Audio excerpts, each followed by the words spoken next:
Coucou chez vous, j'espère que vous vous portez bien. Je viens d'arriver au travail, je suis un petit peu en sueur, mais je tenais absolument à faire cette capsule. Hier, il y a une personne, une femme, qui m'a dit comme ça, sérieux, tu devrais cacher ton âge. J'ai l'impression que tu brises plein de rêves en donnant ton âge. Waouh, franchement, j'ai éclaté de rire.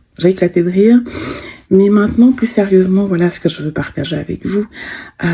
Il me semble, vous me direz ce que vous en pensez, que vieillir, prendre de l'âge, c'est d'abord une grâce, surtout quand on est plutôt en bonne santé.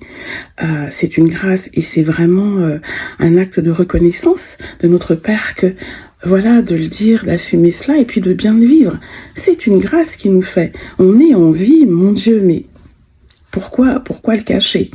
Deuxièmement, c'est aussi nier une partie de soi, me semble-t-il. Maintenant, si des femmes estiment que c'est de la coquetterie de ne pas donner son âge, pourquoi pas? Mais tu devrais, ce serait mieux.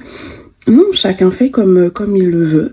Et moi, pour ma part, et je vous dis pourquoi, je donne mon âge parce que ça fait partie de moi, parce que c'est mon authenticité et que j'estime que ce n'est pas honteux. Ce n'est pas honteux pour une femme de prendre de l'âge. Et voilà, et puis qu'il y a plein de choses que l'on peut partager à des plus jeunes et à des personnes qui sont de notre âge, au contraire. Voilà ce que je voulais partager avec vous.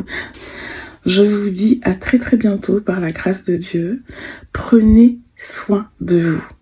Obo sonandolo, comme on le dit dans la langue de mes ancêtres, ce qui veut dire en avant avec amour. Et d'ailleurs, l'amour que l'on porte, que l'on partage, que l'on sème, que l'on reçoit, c'est un sacré botox, je vous assure. Bisous chez vous.